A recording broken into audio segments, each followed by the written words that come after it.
വധശിക്ഷയ്ക്ക് വിധിക്കപ്പെട്ട നിമിഷപ്രിയയുടെ മോചന ശ്രമത്തിനായി യമനിലേക്ക് പോകാൻ പ്രത്യേക സംഘത്തിന് കേന്ദ്രം അനുമതി നിഷേധിച്ചു.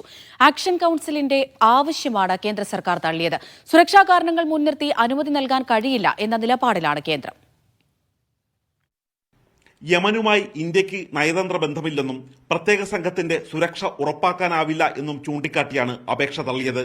സുരക്ഷ മുൻനിർത്തി ഇന്ത്യൻ എംബസി സനായിൽ നിന്നും മാറ്റിയിരിക്കുകയാണ്. ഇപ്പോൾ എംബസിയുടെ പ്രവർത്തനം റിയാദിലാണ്. അനുമതി നിഷേധിച്ച വിവരം വ്യക്തമാക്കി വിദേശകാര്യ മന്ത്രാലയം ആക്ഷൻ കൌൺസിലിന് കത്ത് നൽകി.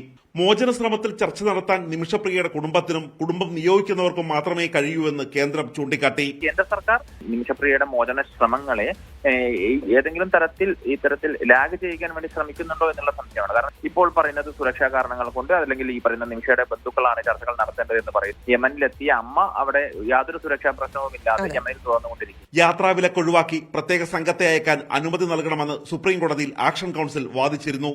അന്താരാഷ്ട്ര തലത്തിൽ ഇടപെടുന്ന മതപണ്ഡിതൻ ഹുസൈൻ സഖാഫി, യമൻ ബന്ധമുള്ള ഹാമിദ് എന്നിവരെ സംഘത്തിൽ ഉൾപ്പെടുത്തണം എന്നും ആവശ്യപ്പെട്ടിരുന്നു. സംഘത്തിന്റെ അനുമതിക്കായി കേന്ദ്രത്തിന് അപേക്ഷ നൽകാൻ ആക്ഷൻ കൌൺസിലിനോടും പരിഗണിക്കാൻ കേന്ദ്രത്തോടും കോടതിയാണ് ആവശ്യപ്പെട്ടത്. ജസ്റ്റിസ് വിക്രംനാഥിന്റെ നിർദ്ദേശപ്രകാരം നൽകിയ കത്തിനുള്ള മറുപടിയിലാണ് അഡ്വക്കേറ്റ് സുഭാഷ് ചന്ദ്രൻ ഉൾപ്പെടെയുള്ള സംഘത്തിന് അനുമതി നിഷേധിച്ചത്. മീഡിയ 1, ഡൽഹി.